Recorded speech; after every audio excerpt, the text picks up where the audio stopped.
വാർത്തകളിലേക്ക് സ്വാഗതം.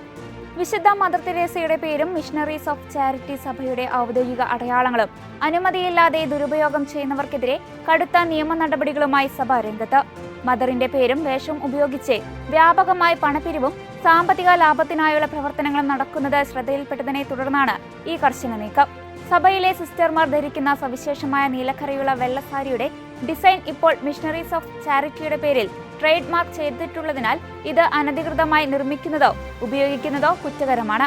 തന്റെ പേരോ ചിത്രമോ പണം പിരിക്കാനായി ഉപയോഗിക്കരുത് എന്നത് മദർ തെരേസയുടെ തന്നെ ആഗ്രഹമായിരുന്നുവെന്നും സഭയുമായി ബന്ധമില്ലാത്ത കാര്യങ്ങൾക്കായി മദറിന്റെ പേരിൽ ജനങ്ങളെ വഞ്ചിക്കുന്നത് തടയാനാണ് വിട്ടുവീഴ്ചയില്ലാത്ത ഈ നിയമ പോരാട്ടമെന്നും അധികൃതർ വ്യക്തമാക്കി. CMI സഭയുടെ പുതിയ പ്രിയോർ ജനറലായി റവറന്റ് ഡോക്ടർ പോൾ ആച്ചാണ്ടി തെരഞ്ഞെടുക്കപ്പെട്ടു. കൊച്ചിയിൽ നടന്ന സഭയുടെ 39ാമത് പൊതുസംഘമാണ് അടുത്ത 6 വർഷത്തേക്കുള്ള സഭാ നേതൃത്വത്തെ തെരഞ്ഞെടുത്തത്. നേരത്തെ 2014 മുതൽ 2020 വരെയുള്ള കാലയളവിൽ പ്രിയോർ ജനറലായി സേവനമനുഷ്ഠിച്ചിട്ടുള്ള ഫാദർ പോൾ ആച്ചാണ്ടി കഴിഞ്ഞ 3 വർഷമായി കെനിയ മിഷനിൽ പ്രവർത്തിക്കുകയായിരുന്നു.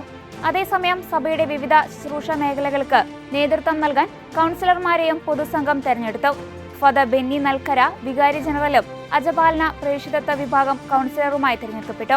ഫാദർ ബിനോയ് ഇലുവങ്കൽ വിദ്യാഭ്യാസം, മാധ്യമം എന്നീ വിഭാഗങ്ങളുടെ ചുമതല വഹിക്കുകയും ഫാദർ ടോം അറയ്ക്കൽ സാമൂഹിക പ്രവർത്തനം, ആതുര സേവനം എന്നീ മേഖലകളിലെ പ്രവർത്തനങ്ങൾക്ക് നേതൃത്വം നൽകുകയും ചെയ്യും.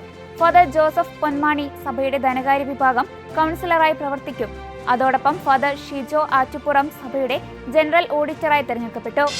മഹാരാഷ്ട്ര സർക്കാർ നടപ്പിലാക്കാൻ ഒരുങ്ങുന്ന പുതിയ മതപരിവർത്തന നിരോധന നിയമം ഭരണഘടനാ വിരുദ്ധമാണെന്നും പൗരന്മാരുടെ മൗലികാവകാശങ്ങളെ തടയുന്നതാണെന്നും ആരോപിച്ച് സംസ്ഥാനത്തെ കത്തോലിക്ക ബിഷപ്പുമാർ രംഗത്തെത്തി.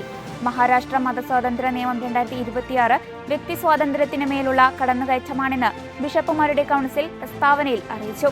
മതം മാറാൻ ആഗ്രഹിക്കുന്നവർ 60 ദിവസം മുൻപ് ജില്ലാ ഭരണകൂടത്തെ അറിയിക്കണമെന്ന വ്യവസ്ഥ വ്യക്തികളുടെ സ്വകാര്യതയെ ബാധിക്കുമെന്നും ഇഷ്ടമുള്ള മതം വിശ്വസിക്കാനും പ്രചരിപ്പിക്കാനുമുള്ള അവകാശം നൽകുന്ന ഭരണഘടനയുടെ 25ാം അനുച്ഛേദത്തിന്റെ ലംഘനമാണിതെന്നും ബിഷപ്പുമാർ ചൂണ്ടിക്കാട്ടി. അതേസമയം നിർബന്ധിത മതപരിവർത്തനത്തെ സഭ ഒരിക്കലും പ്രോത്സാഹിപ്പിക്കുന്നില്ല. എന്നാൽ ഒരാൾ സ്വന്തം ഇഷ്ടപ്രകാരം ഒരു വിശ്വാസം തെരഞ്ഞെടുക്കുന്നത് തടയാൻ സർക്കാരിന് അധികാരമില്ല എന്ന് ബിഷപ്പുമാർ വ്യക്തമാക്കി. മധ്യപൂർവേഷ്യയിൽ യുദ്ധം ശക്തമായിരിക്കെ ക്രൈസ്തവർ ഉപയോഗിക്കേണ്ട ഏകായുധം പ്രാർത്ഥനയും ഉപവാസവുമാണെന്ന വിശുദ്ധ നാടിന്റെയും സിയോൺ മലയുടെയും സംരക്ഷണ ചുമതലയുണ്ടായിരുന്ന ഫാദർ ഫ്രാൻസിസ്കോ പാറ്റൺ ആയുധങ്ങളുമായി താരതമ്യപ്പെടുത്തുമ്പോൾ ഇത് പരിഹാസ്യമായി തോന്നാവുന്ന ഒരു ഉപകരണമാണെന്നും എന്നാൽ പരിഹാരമുള്ള മാർഗമാണിതെന്നും അദ്ദേഹം കൂട്ടിച്ചേർത്തു. വിശ്വാസികളെ സംബന്ധിച്ചിടത്തോളം പ്രാർത്ഥനയും ഉപവാസവും മാത്രമാണ് നമുക്ക് സ്വീകരിക്കാൻ അനുവാദമുള്ള ആയുധങ്ങളെന്ന് ഫാദർ പാറ്റൺ ചൂണ്ടിക്കാട്ടി. നൈജീരിയൻ കത്തോലിക്ക മെത്രാൻ സമിതി വത്തിക്കാനിലെത്തി ലിയോ 14 പാപ്പയുമായി കൂടിക്കാഴ്ച നടത്തി. തീവ്രവാദ ഗ്രൂപ്പുകളുടെ ആക്രമണങ്ങൾ, തട്ടിക്കൊണ്ടുപോകൽ, കൊലപാതകങ്ങൾ എന്നിവ നൈജീരിയയിൽ നിത്യസംഭവമായി മാറിയിരിക്കുകയാണ്. വൈദികരും സന്യസ്തരും ഉൾപ്പെടെയുള്ളവർ നിരന്തരം ആക്രമിക്കപ്പെടുന്ന സാഹചര്യം മെത്രാൻമാർ വിശദീകരിച്ചു.